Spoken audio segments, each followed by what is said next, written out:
ਟੁੱਟਿਆ ਤਾਂ ਨਹੀਂ? ਆ ਭਾਈ ਆ ਜੀ। ਸਾਡਾ ਮੋਬਾਈਲ ਇਹਨਾਂ ਨੂੰ ਲੱਭਿਆ ਤੇ ਅੱਜ ਅਸੀਂ ਇਹਨਾਂ ਦੀ ਹਿੰਮਤ ਨੂੰ ਦਾਤ ਦਿੰਦੇ ਹਾਂ कि इन्होंने बंद नहीं किया। मेरी आज की वीडियो झंग के इस बेटे के नाम है जिसकी ये आप तस्वीर देख रहे हैं। कल मेरा मोबाइल गुम हो गया था। अस्सलाम वालेकुम, कैसे हैं आप लोग? मैं हूं आपके साथ अदनान और आज मैं आपको एक आप बीती स्टोरी फिर से सुनाने जा रहा हूं। कल हम लोग झंग गए थे और झंग के अंदर हमारे साथ एक वाकया पेश आया जो आपको सुनाने जा रहा हूं। लेकिन उससे पहले मैं ये कहूँगा कि इंसान की तरबियत और इंसान के वालिदैन जो है जो उसको सिखाते हैं वो सारी उम्र उसके साथ रहता है। अगर आप बच्चों को चोरी, धोखाबाजी, इस तरह की चीज़ें सिखाएंगे तो वो बच्चे हमेशा ऐसे ही रहेंगे, चाहे वो जवान हो जाएं, बूढ़े हो जाएं, किसी भी उम्र के हिस्से में पहुंच जाएं। क्योंकि वालिदैन जो तरबियत करते हैं वो बच्चों के अंदर आखिर तक रहती है और उनसे आगे उनके बच्चों में भी मुंतकिल होती है। सलाम है इस लड़के के वालिदैन को, तहरीम इसहाक इसका नाम है। और कल ये हमारे लिए एक फरिश्ता बन के सामने आया। फरिश्ता कैसे बना? हम लोग यहाँ से झंग के लिए निकले तो हमारा इरादा था कि विजिट करते जाएं, घूमते जाएं, इसलिए हमने ना तो बस को मुनासिब समझा और ना ही ट्रेन को। हमने अपनी मोटरसाइकिल ली और हम 3 दोस्त निकल पड़े। तो 30, 40, 50 की स्पीड पे हम लोग गप्पे मारते हुए जा रहे हैं और रास्ते में इलाका देख रहे हैं। यहाँ से हम लोग शोरकोट पहुँचे। शोरकोट पहुँचने के बाद थोड़ा सा आगे गए तो हमारे बहुत ही प्यारे दोस्त कमर साहब हैं, तो वो वहाँ पर जॉब करते हैं एक कांटे पर, उनसे मुलाकात हुई। उसके बाद हमने कहा यार ये रोड बड़ा ख़राब है जो शोरकोट से झंग जा रहा है, तो हमें कोई मुतबादल रास्ता दें। उसने कहा यहाँ से थोड़ा आगे जाएंगे तो भीर वाला है, वहाँ से वरियाम वाला की तरफ आपने मुड़ जाना है, मतलब दाएं हाथ सड़क जाती है। वो सिंगल रोड है लेकिन कारपेट रोड है। वरियाम वाला जैसे ही पहुँचे तो सामने ट्रेन की पटड़ी आ गई है। ट्रेन की पटड़ी के साथ झंग की तरफ एक रोड जा रहा है। अब वो रोड शुरू में तो थोड़ा सा खराब था, आगे जाके जैसे हमने ट्रेन की पटड़ी क्रॉस करके दूसरी तरफ गए हैं तो वो रोड इतना वीआईपी था कि झंग तक हमें टेंशन नहीं हुई। 1-2 किलोमीटर बीच में आया जहाँ पे मरम्मत का काम जारी था। झंग के नजदीक पहुंचे तो मुझे एक दोस्त की कॉल आ गई। अब उस कॉल को सुनने के बाद मेरा मोबाइल जो था वो पीछे मेरे जो दानिश भाई बैठे थे उनके पास था और दानिश भाई बीच में क्लिप बना रहे थे कुछ इलाकों के, क्योंकि वो रास्ता जो है ना वो बिल्कुल एक नई चीज थी हमारे लिए, क्योंकि वो एक ट्रैक से हटके है, उस रोड के ऊपर हर शख्स नहीं जाता।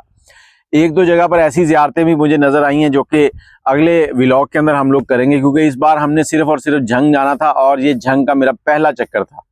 और इस पहले चक्कर ने झंग के लोगों के लिए मेरे दिल में इतनी जगह बनाई है कि मैं कहता हूँ जितनी दुआएं मैं उनको दूं कम है। एक बेटा जिसने पूरे झंग का नक्शा बदल दिया। अगर वो चाहता तो हमारा मोबाइल रख सकता था। अब वो दानिश के पास मोबाइल है, उससे न जाने कैसे गिरा है, मोबाइल नीचे गिर गया है। हम लोग टोबा रोड पे पहुंचे हैं तो वहां से हमने रास्ता पूछा तो उसने कहा इस तरफ चले जाएं अयूब चौक पे, वहां जाके आप किसी से पूछ लें, वहां से आपको रास्ता मिल जाएगा। अब अयूब चौक पहुंचे हैं तो वहां मैंने एक पंप के ऊपर मुंह हाथ धोया, दानिश से पूछा मोबाइल, तो वो कहता आपके पास है, मैं कहूँ तुम्हारे पास है। अब मैं समझा वो मजाक कर रहा है। हम लोग फिर मोटरसाइकिल पे सवार हुए तो अयूब चौक पहुंच गए। अयूब चौक पहुंच के हमने एक बंदे से पूछा, उसने एड्रेस दिया तो अगले चौक की तरफ चले गए। अगले चौक पे पहुंचे हैं तो वहां पहुंचकर मैंने दानिश से कहा कि लोकेशन लगाओ। अब उसने अपना मोबाइल निकाला और लोकेशन लगाने लगा, लेकिन मैंने कहा यार मेरे मोबाइल पे लोकेशन नहीं लगती क्या? मैंने कहा मेरा मोबाइल दो। अब वो पीछे से कहता नहीं उस्ताद मेरे पास मोबाइल नहीं है आपका, मैंने आपको दे दिया। मैंने कहा यार तुमने मुझे कब दे दिया? मैंने तो ब्लूटूथ से कॉल सुनी थी, हैंड फ्री लगी हुई थी, तो मुझे कब दे दिया? कहता नहीं मैंने आपको दे दिया, मेरे पास नहीं है। मैंने कहा नंबर मिलाओ। अब वो दानिश जो है एकदम से परेशान हो गया कि उसके पास मोबाइल नहीं है। अब उसने नंबर मिलाया, जैसे ही नंबर मिलाया मैंने ब्लूटूथ निकाली, कान में लगा ली, मतलब एक एक्टिविटी के मोबाइल तो इसी के पास है, कॉल आएगी तो ये कनेक्टेड है, इससे अटैच होगी तो मैं कॉल सुन लूंगा, मुझे पता चल जाएगा ये झूठ बोल रहे हैं या क्या कर रहा है। कॉल मिलाई है, मेरे पास बैल ही नहीं आई, कॉल अटेंड हो गई है। आगे से आवाज आई हेलो। अब हेलो की आवाज आई तो मैंने कहा शायद तीसरे हमारे साथ परवेज भाई हैं, वो पीछे से बोल रहे हैं और ये मजाक कर रहे हैं। मैं इस कश्मकश में हूँ। दानिश जो है उसके रंग जो है हवाइयाँ उड़ गई और उससे पिछला भाई जो है उसके भी ये कह लें कि सांस वांस गुम हो गए, वो खामोश। अब आवाज जो आई है वो इस लड़के की थी, तहरीम की, तहरीम इसहाक। अल्लाह पाक इसको खुशियां नसीब करे, लंबी ज़िंदगी दे और इसके वालिदैन का साया इसके ऊपर सदा सलामत रखे और इसकी सारी नस्लों को ऐसी ही तरबियत मिले कि ये लोगों के काम आए।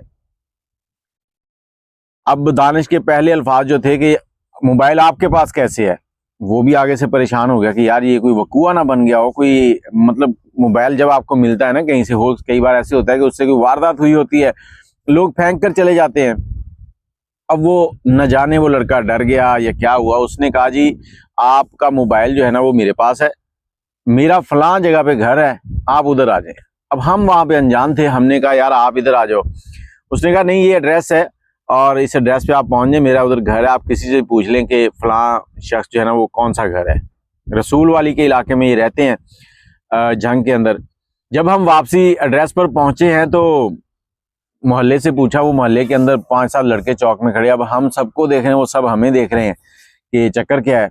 लेकिन ये भाई जो थे तहरीम भाई, हमसे कॉल पे राब्ते में थे, इन्होंने कहा आप सीधे चलते आए। थोड़ा सा हम भी आगे डरे कि यार आगे कोई काम ना पड़ जाए हमारे साथ, लेकिन फिर हम आगे चले गए। आगे ये तहरीम भाई जो हैं ये खेतों में काम कर रहे थे, इन्होंने हमारा मोबाइल हमें दिया। और अगर कोई अनजान कोई और शख्स होता है इनकी जगह तो मैं एक अपना आइडिया दे रहा हूँ कि शायद वो मोबाइल को पकड़ता, मोबाइल को पावर ऑफ करता और मार्केट में जाके 10-20 हज़ार का बेच देता। उसके लिए 10-20 हज़ार थे, मेरे लिए वो 85 हज़ार का मोबाइल था। मुझे 85 का नुकसान हो जाना था, 85 और जेब से लगा के और मोबाइल लेना पड़ता। अब बताने का मकसद सिर्फ ये है कि बच्चों की तरबियत ऐसे करें कि किसी का नुकसान ना हो। बहुत कम लोग होते हैं जिनको उनके गिरे हुए मोबाइल वापस मिलते हैं, नहीं तो लोग अक्सर उठाते हैं, उठाकर बेच देते हैं, या फिर वो गिरते हैं, टूट जाते हैं। लेकिन हमारी किस्मत अच्छी थी कि ना तो मोबाइल टूटा और ना ही किसी ऐसे शख्स के हाथ लगा जो इसको वापस ना करता।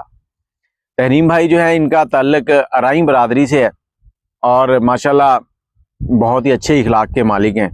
मैं फिर से यही कहूँगा कि अल्लाह पाक तहरीम भाई और उनके वालिदैन को सेहत कामला से नवाजे, के रिज़्क में बरकत अता फरमाए।